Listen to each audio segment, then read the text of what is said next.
What's up, Rockstars? Welcome to a kind of a sad video, a controversial video. We're going to be talking about two big controversies that have come up when it comes to censorship, when it comes to unrealistic business practices, all of that right now.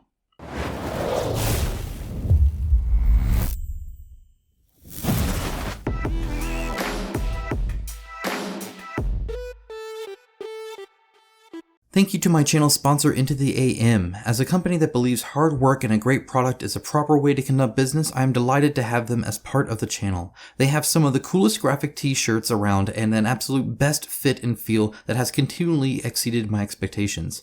With new shirts arriving all the time and other products like boxers, hats, and even a monthly shirt club, I wholeheartedly recommend them to you. Check out the link in my description of this video for an exclusive 10% off everything they sell. Okay, so diving in here, just a fair warning. I'm going to be diving into both things. You can probably see by the length of the video. I'm filming it now. I don't know how long it is, but just there are timestamps down below if you care. And the second part gets about politics. Now, it's not necessarily where I'm like preaching, something or other. I'm just talking about events in like politics that are happening and how that's affecting board games and whatnot. So we'll get into that fair warning here. It's also why I didn't do an Into the AM sponsorship on this one. I mean, they sponsor every video, or at least the channel at large, but I'm not doing a specific plug there. But of course, all my sponsors are always down in the link below. Let's go ahead and dive in. Kingdom Come Deliverance, the board game, is no longer. It's canceled. They're not going to make it. And in fact, the whole company is shutting down. It's like board cubator, like they incubate boards, I guess. It's kind of I think the play on words there. Okay. So we'll discuss this. So what's going on? If you didn't know, I'm actually going to go back to the project here. They had raised $310,866 from 2,000 backers.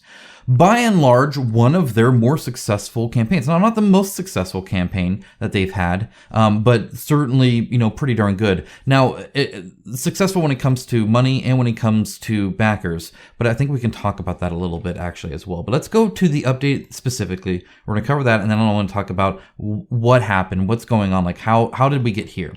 So, not only are they shutting it down, but Board Cubator is also shutting down. The whole company is going under. So what happened? Essentially, false advertising, right? So they had a goal of, I don't know if it even shows here, 97,480, right? I'll give you one guess on whether or not that was the realistic goal or not. No, of course not. It does not meet the realistic costs of the projects. Bluntly speaking, we did not have the confidence to showcase the real goal of 1.5 million euros, which would have been around 10,000 backers. First of all, I'm glad they realized how many backers they needed to reach their goal. Because sometimes I think they just, they hear a number and they put it there and it's like, well, do you know how many people would have to buy your game to get that? So they were hoping for 10,000 plus backers, ideally probably from the IP use that they're also having. In a crowdfunding world where funded in XY minutes is a regular highlight, it's not funded in XY minutes. That's the big deal. So let's kill that right now. It doesn't matter if you funded, within 5 minutes or 30 minutes or the first day or whatever. What matters isn't even that thing. It's not like somebody says, "Oh, this was funded in 5 minutes. It must be fantastic," right? There's not actually that many people that are going to back your entire game because of that. So at best, that's a piece of the puzzle, right? Even if you give it that. What it's actually playing into, though, is being part of a success. In other words, you feel like you're part of something that's successful, right? Instead of something that's struggling and barely making it and maybe isn't as good. And like if you come across something that's been live for a month and it's still not funded, some long campaign thing or something like that. I don't know. I just used a month. And you're going to start wondering, like, even if you think it looks great, like, well, what am I not seeing? What are they seeing that I'm not? What is wrong with this? Right? You're going to start trying to think of what's wrong with something, which is the opposite of what you want to do when you're showing off a product for sale. Right? And so people just inherently as human beings like being part of successful things and things that are seemingly popular and that look nice. It helps sell your game by just, looking like it's doing well, right? Having that image, even if it's not the realistic thing. So that's what's driving that much more than some stamp you can put on a thumbnail. All that's telling them isn't, "Oh my gosh, you funded that." It's, "Hey, this is successful. We're doing great." The other thing that I think it does is it allows for like stretch goals and stuff like that. People get more involved in the game. Even if the stretch goals are fake, it's still, there's new stuff happening and you're going towards something, right? Which also helps, as opposed to this is the game on offer and it's static and it never changes. Sorry about that. So that's a big difference as well. And then, lastly, it does build a little bit of confidence, right? Even if you don't know the right number, you feel like we're probably there, right? I imagine everybody backing this felt like $300,000+ was enough to bring the game to light, right? That was kind of the idea. I don't think anybody was thinking, oh, you don't have enough, right? So as long as you have those at play, it doesn't actually matter too much on that. But I don't want it to seem like that stamp, that funded in X minutes, is like somehow a thing like you have to do that for those reasons. There's reasons for it, but those reasons can be done without it, first of all, and they can be done just more realistic. In other words, you as a business can make it to where your smaller funding goal is a plan B. Right? There's nothing stopping you from saying, here's what's on offer. If we get the original funding goal, this is the game you're going to get, and it's great, and it's fantastic, and you're going to love it. And those what those stretch goals can unlock is like, but guess what? We were going to make this app-driven. We were going to do this. But you're not beholden to do the app-driven part. You're not beholden to do all this stuff that raises the costs. So if your game is expensive to make, you don't have to pair that with a high limit or a lie. You can essentially just make it to where you only promise what you can deliver, and you have a lower threshold for what you will deliver. It's as simple as that. It's not hard. I think a lot of people see things and think that's the only way things can be. That, I just have to go all in, and I have to put a low thing, and I have to just lie about it. But it's not the case at all. You can do plenty of stuff. We're going to be covering that actually in just a little bit. So, but we'll go a little bit farther down here and just talk about some of the issues here. So, one of the issues with this is they were planning on a whole lot of stuff, right? Multiple worlds, right? They're planning on maybe adding, more curated content, stuff like that. All of this, I'm sure, was being worked on. And so that's the other thing, is the thing to scope, right? Reducing your scope, fighting against scope creep, and making sure that you as a company are only focused on the stuff that you actually are selling or are going to sell very shortly. And not get too far ahead. In other words, if this has to be successful for you to get to those steps, there should be almost zero effort put into those steps yet. Think of it as a Gantt chart where you have predecessors. First, you got to make the game, and it has to be successful. Then you can worry about that other stuff. But I have a feeling, I have a suspicion that part of that cost is because they were looking at a huge big picture, which I understand being passionate about something. It's very hard to do, but as a business, you need to really rein in that scope. So let's talk about maybe how this happened. How did they need 1.5 million for this game? Right? I'm not saying that it's not it was a very high quality game. I get that. But 1.5 million just to be successful is a tall order. So how did they get it to where it was costing them that much? Was it just the app? Is the app really that much? The app doesn't have a whole lot of advanced stuff, so it shouldn't need more than 1 to 2 developers at most for it, really. I mean, really just, I think one guy could probably do most of it. There's a voice cast, audio, right? All that stuff. But what happened here? Well, let's first of all, it launched on Gamefound. Now, one of the things, and I'm going to make my case here, but is if you're launching your game on Gamefound and you're thinking, I need to make 1.5 million to make it even, you probably don't actually want to go on Gamefound. Gamefound is doing quite well for itself, and it's definitely getting there, but it is not Kickstarter. And there are far, far, far, far less people looking at it than Gamefound than Kickstarter. At this point, Kickstarter is where you go to discover games. Gamefound's where you're linked to by somebody like me, if that makes sense. Or you saw an ad or something like that. Either way, you're driven there. You don't just go there to find stuff. Lords of Ragnarok was something by Awakened Realms that barely made as much as they need to make, apparently, to succeed. And that's Awakened Realms' own game, right? And they had the 10,000 backers, they had the 1.6 million, so they were right there. Now, that's not to say that you can't be successful. In fact, there are some that are more successful. For instance, Too Many Bones made 3.3 million from 11,000, right? So obviously you can do that. However, that 3.3 from 11,000, that's not that many more backers. It just means they're spending more money because Too Many Bones has been around for a long time and they're offering a lot, right? Whereas you're not. So that's not realistic. Lords of Ragnarok actually was also selling quite a bit. And again, it's their own thing and they barely hit that. So it's not that you can't make money on Gamefound. I'm not trying to say that. What I'm saying is that if you have some monolithic thing where you need to break $1.5 million, you probably actually need to go to Kickstarter to be able to get that. For instance, Euthia failed on Gamefound, if you recall. Steamforged Games came, and what did they do? They launched it on Kickstarter. Now, they changed a few things from the business perspective. We'll end on that. But one of the big things they changed was they didn't go to Gamefound. They went to Kickstarter. And they raised 1.5 million. Again, just barely what they were saying they needed to even be successful from 7,000 backers. So less backers, but it was it's a gigantic project, and it's a sequel to another one. And then on Gamefound, they launched the pledge manager. So they went to there, and even still only did that. That was from a previous failure on Gamefound. And we're seeing a lot of these now as these companies are really struggling here. And it's on Kickstarter as well. It's not just a Gamefound thing.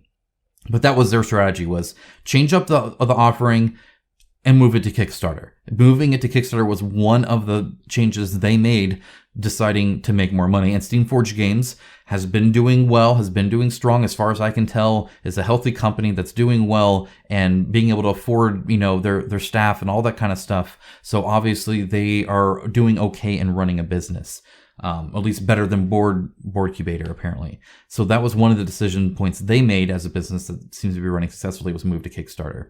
So again, I'm not saying everybody needs to move to Kickstarter. I'm saying if you have some project where you need to make a ton, you need like 10,000 plus backers, you definitely need to get as many eyes as possible on your project. And that is Kickstarter, not Gamefound. Gamefound is something that if you don't rely on something that big, but why would you need that much? I guarantee that Steamforged Games actually could have done Euthia, made less than 1.5 million, and still done okay. I'm not saying they would have done great, but they would have done okay. And I think part of it is spending. So here is Project L Finesse. It was a sequel to Project L. This was something by Boardcubator back when they did it on Kickstarter. They did these kind of little games like this, card games and stuff like this. 8,000 backers from 400,000 people. So one of the things I want to say here is none of their other campaigns have ever been that big. So this would have had to be the biggest campaign they ever got, right? So, but it's also a bigger game, right? They're not doing these little dinky games here, right? And so, you made 400,000 off of 8,000 people, and it's this kind of game here, which doesn't cost that much to make, right? So they were probably doing pretty well when it came to finances, I feel. I think they would have normally have done pretty good here. The problem, I think, with this, and I mean, they sent it out to all these people and all that stuff's great. The problem here is that you can run a company poorly, regardless of the product. You can be very efficient with your money or very inefficient with your money, and those costs add up. It's what happened to Mythic Games, in my opinion, is they just didn't run their company as well as they could have. I, for years, commented on, hey, you got to do this, you got to steer this way, you got to do that, and made some headwind in that direction, but obviously it was too little too late for them, and they ended up, just falling behind on all this stuff. They were hit by COVID and a lot of other things, but part of it is just having too many people. How many times have I commented on the fact that, Lazy Squire Games has all these full-time sculptors they need to pay, so they keep having to make them do stuff, so they keep doing stuff instead of making Storm Thunder. It's because they have all this staff they have to upkeep. They have to have these constant influxes of money come in, and they have to kind of, you're racing against the clock at that point, right? You're spending more than you need to. How many companies have we seen get that $1 million paycheck, right? They had a successful campaign, and then they go and they buy an office, and they get some more staff, and they hire a bunch more people, and then suddenly they need to release something new. Right? They need to get another game out. I feel that's what happened with Kingdoms Forlorn. They got Aeon Trespass Odyssey. It was super successful, so they got an office. They hired a whole bunch of staff, and then, oh crap, the game's not done yet. We actually need an influx of money. Let's do Kingdoms Forlorn a little bit early, probably too early from what it was. They would have done much better if they had delivered their first game first, but they couldn't. They needed an influx of money. It's my assumption, and I fully stand by that. I think that's what any business needs when you start having those big expenses. So, big expenses. Let's see what was going on here. So this is from their Instagram. That is a red camera, and that is them filming their little games when it comes to, Project L, for instance, right? Which is what this is, Project L Finesse. So this is how they filmed the expansion to that, the Finesse expansion. Here's another shot of that. You can see this giant arm, this red camera. There's a shopping cart there. I don't know why. This looks like some kind of like director or the operator of the crane, at least, kind of standing off to the side. Now, did they buy all this? Is this their setup? Did they rent this? Honestly, I don't care. It's overkill. It's overkill. This red camera, now I don't know exactly which version this is. Maybe somebody can tell me, but they run for like $40,000. The Suicide Squad, the Hollywood movie, was filmed on a red camera. Tons of big blockbuster movies in Hollywood are filmed on this kind of stuff. This is overkill. This is AK crazy stuff. The only YouTuber I know that has one is MKHD. I mean, this is heavy duty stuff. This is way a lot for Project L. So while they had a cheap game, to make. They're spending all of this money, even if it's just rented for a day or something, to like do this crazy stuff with it. When honestly, Uprising, disclaimer, they paid me to consult on their campaign page, but it means I know a little bit. For instance, I know that they did very well for themselves for $659,000. I know that their game is quite expensive to make. It's very premium, everything. Like even their standees are actually quite costly because of the materials they use and the printing stuff they do on that. Like everything is like as high quality as they can get component wise from their manufacturers. They really, really want to make a quality product. So they're spending as much as they can on that. They made $659,000 and made good money, a healthy business making money, offering a good product, a good offering, all that kind of stuff. You want to know what I told them to do? So we're having this conversation. I'm sitting with them. And I talk about how premium their thing is and how they should show it off and how, if they're proud about that, have real pictures as good as, renders are and CG and all that stuff, right? If you have a picture and like that, and you can tell that's the real game. I don't know about you, but for me, I put a lot of stock in that. I would prefer a real beautiful picture of a real game that I'm going to get versus something that's not, right? A render or something like that. Even if it looks pretty, I know in my heart's heart that, it's fake and I won't get quite that much. So that's exactly what they did. This is a real picture of the game. This is not a render. This is a real picture. Real picture. Real picture. You want to know where those came from? Board Game Shot on Facebook. I told him, I was like, just send him a copy. He makes great pictures. He ain't going to charge you a Crane red $40,000 camera, you remote control, stuff like that. Your game will look great. You're not breaking the bank. You're spending responsibly to where you'll get a benefit from, showing right off the bat premium, because that's kind of the whole thing they're doing, right? Leaning into that premiumness. But, so you get the business benefit of that expense without just being ridiculous. You can spend responsibly. This is irresponsible spending, I feel, as a company. So when they say we needed 1.5 million, right? That is not just the app. So you can't just blame that. That's not just the miniatures. For the most part, single scope, they're actually quite cheap to make. I'm not saying they're bad. I'm just saying to manufacture, they're actually fairly cheap. The size is kind of the only issue there when it comes to how much steel molds they need. But either way, they have that, right? The cards for the map aren't that much. Like it's not 1.5 million unless you're running a company that either has previous debt from past things, like maybe Project L even, maybe that didn't turn a profit of 400,000. Depends on how much you spend, how much staff you have, how many people you're doing it, how long it took you to make and how much you're paying that staff during and other logistical things as well. It's why when we see shipping that's so much, it can just be a ton, right? Because people are better or worse at shipping. There are some companies that just suck at it or don't try or are inefficient at it or go for the ultra premium thing that comes with customer support and all this tracking stuff and guarantees and all this other, like you can, just like I can ship something expensive or cheap, they can ship something expensive or cheap. And some people go for the expensive every time. They want to be that ultimate premium stuff. And then suddenly they realize that they're spending 3 times as much as their competitors to make the same product and deliver it. So I think that's the case here. I think a lot of it was either past debt or was just too much here. Now that's my opinion. I'll let you know if I get in contact with them and can find out more. But that's my take on it. It's not just the app. It's stuff like this that's just kind of overspending for what you need. You could have gotten beautiful pictures. I mean, you can see some of these pictures, right? I mean, beautiful pictures for far less than I'm sure they spent on this. It just seems like so much. So anyway, that's that. All right, guys. Now we also have this one. What you're looking at here is censorship, essentially, but it's more nuanced than that. We're gonna talk about the ramifications of this, what this means for Gamefound, where Gamefound is at currently as a company, and kind of what this means for the industry. So, and draw comparisons to other industries and all sorts of stuff. We're going to dive into this. This is the game I used to show you that would be live right now, but isn't because they removed it, the Portland Occupied Zone. If you don't recall, this was a game that kind of covered, you were like Antifa essentially in like Portland, and you were like taking over the city and rioting and throwing bricks through windows and stealing stuff, whatever. And it was very satirical, very cartoony, very exaggerated, overinflated kind of commentary on it, but still very political, right? It was on Gamefound, they allowed it, and then at the last minute, they didn't. So let's go ahead and kind of discuss what happened. If you don't recall, this is the game, and this should give you plenty idea of the game's attitude, style, etc., theme, kind of commentary level. This is that right here, okay? So this was what the owner actually kind of game to. Our Gamefound campaign was set to go live tomorrow. This was a few days ago. And now for me, it shows that it launches in 96 days. For everyone else, the link appears to be dead, the 404, so what we got, as you can see here. So Gamefound actually went in there and changed the date to prevent it from launching and then acted on afterwards. So the first they were like, whoa, let's not allow this. And so they changed the date. And that's already ramification enough. That I don't think they have. When I interviewed Marston, I remember talking about like, what are your procedures for something like this, like a scam or something, you know, along those lines, like somebody abusing it.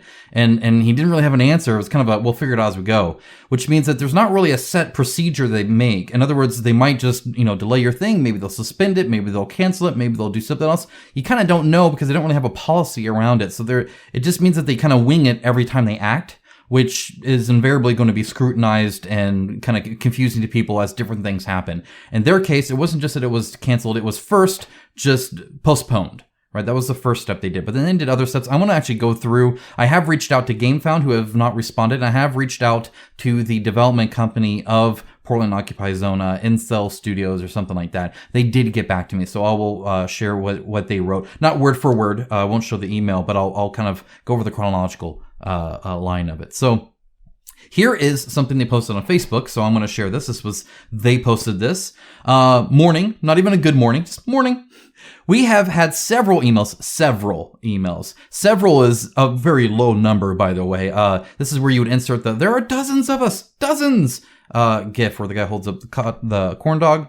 Same thing here.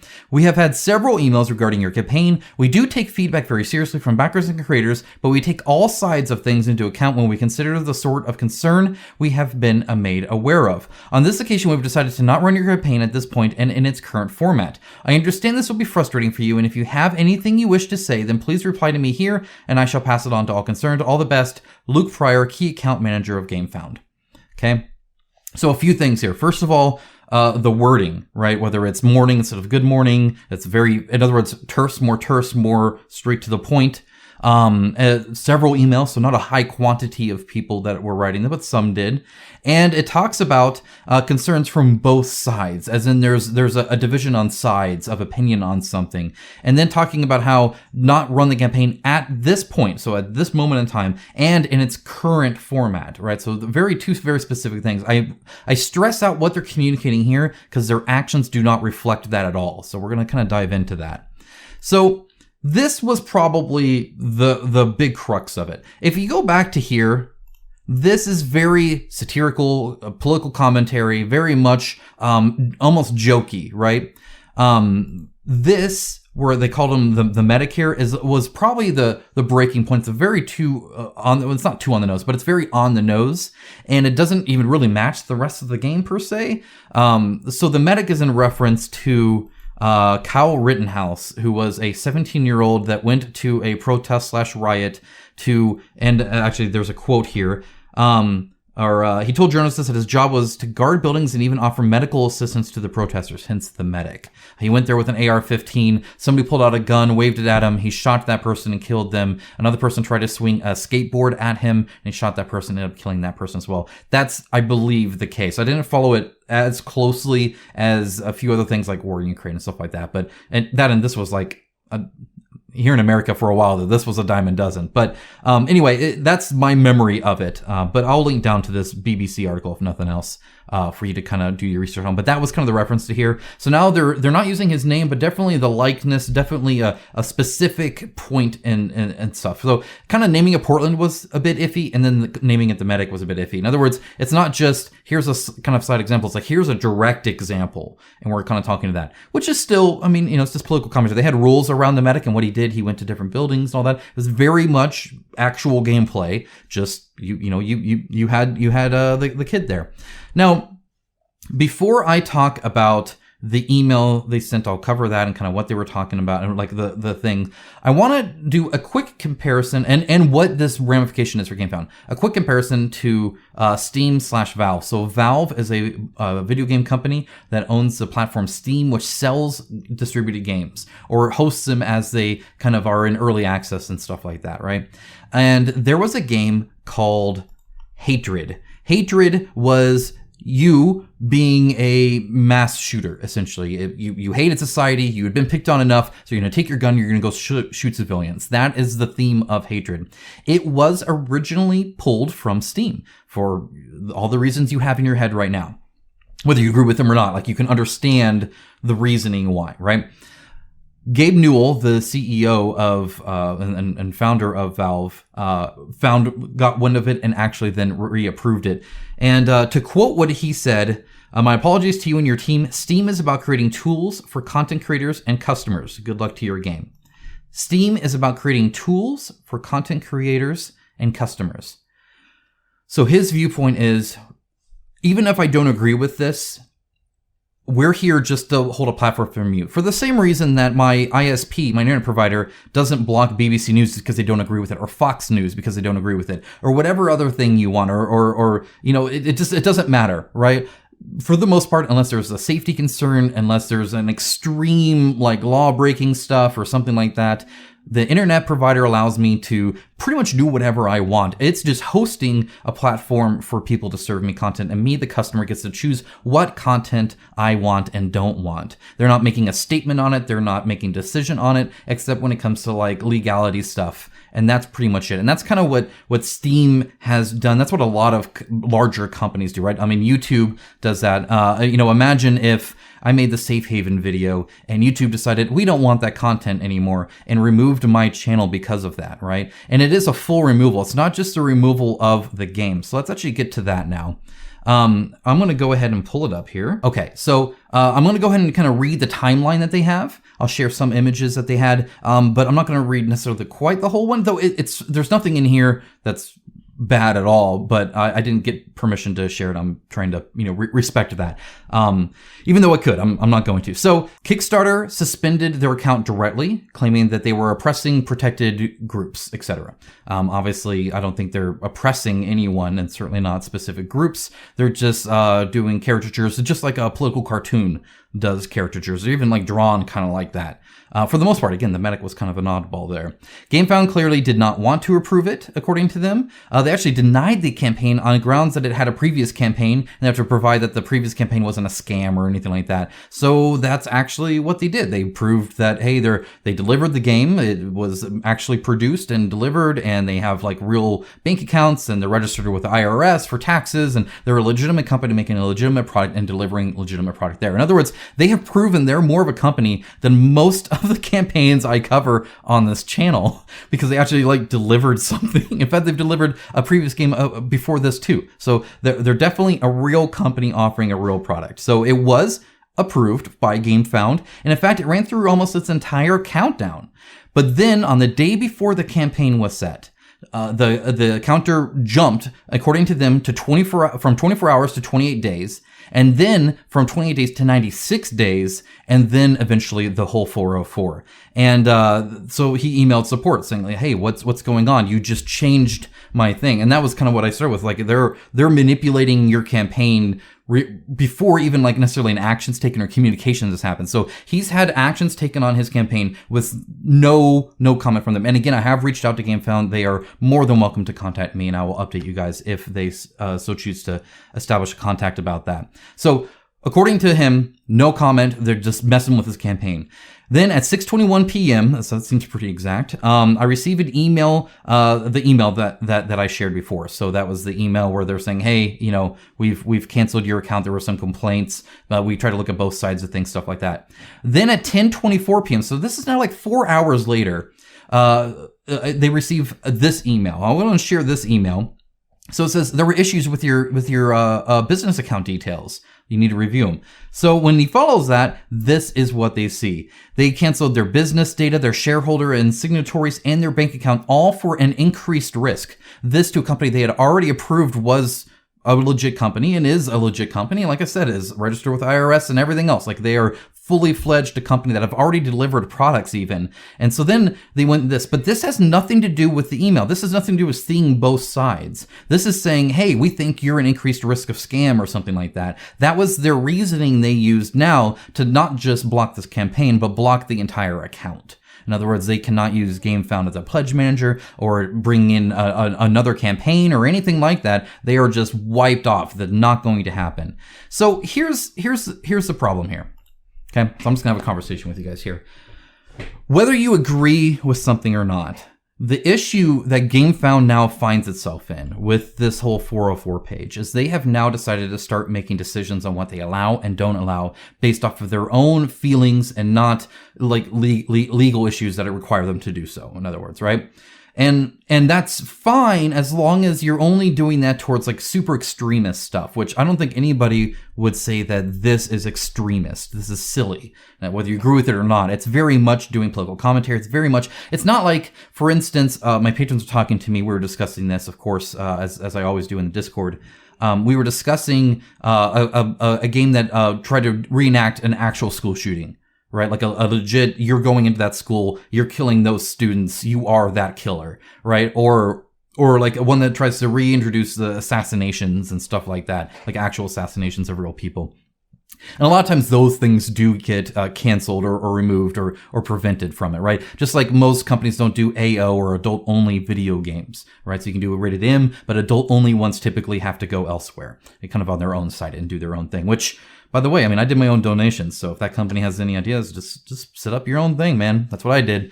But anyway, they are now not doing that, right? This is obviously something from several emails. Definitely a vocal minority, I would say. And according to them at the time, it wasn't a scam risk factor like they tried to claim later. It was literally just, we try to look at both sides and we've decided not to. What that does, before it was just, we're a platform and we don't agree or disagree with anything on here. We're just here to provide things to consumers, right? Exactly what Gabe Newell said. We're just here to provide content creators and developers to customers. And that's it. That's our stance. That's what we're doing. Unless it's a legal issue or some super extremist thing, anything goes, because we're not even making a decision, but they are making a decision. So now they have two options. Option one for Gamefound is to only do stuff that's obviously right-leaning and become the left-wing version of crowdfunding. Left-wing here in America refers to Democrats, and right-wing refers to Republicans, so conservative and liberals, when referred to here. So, in other words, we align with one stance, more of a board game geek route, where we're actively making decisions, but mostly almost always toward one side. Or they can just say, no political commentary, no nothing. In that case, they have to start doing anything that touches the left side, right? And now suddenly, if you're doing something that's more left-leaning, then that's bad.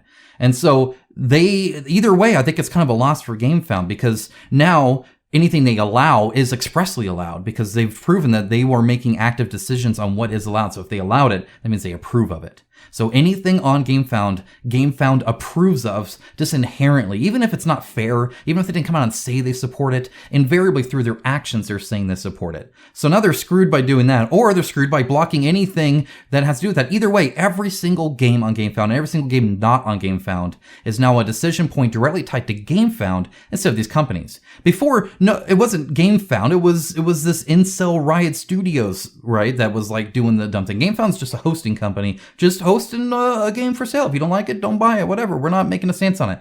But now they have, which means that every single thing you see is by Gamefound. So that's kind of an issue, right? That's kind of a bummer for them, for sure. And probably why I think Steam got out of that for the most part and said, you know what, unless it's super extreme and everybody agrees on this, like, we don't want to be having every single game be our decision now and tied to us as a company because some other company did something. Now Gamefound's going to be dragged through the water every single time somebody tries to put something on here. So yeah, anyway, that's what happened. I would love to discuss with you with respect to other people. Like, we can talk like adults, respectful as if we were talking face to face, down in the description below. But I would love to have this conversation with you, both about the industry, about Gamefound, and about anything else I covered on this video. Guys, have a great rest of your day. Thank you for supporting independent coverage just like this. I always appreciate it. There's a bunch of links down below for you to help support, even if it's just that like button. And with that, take care. Bye, guys.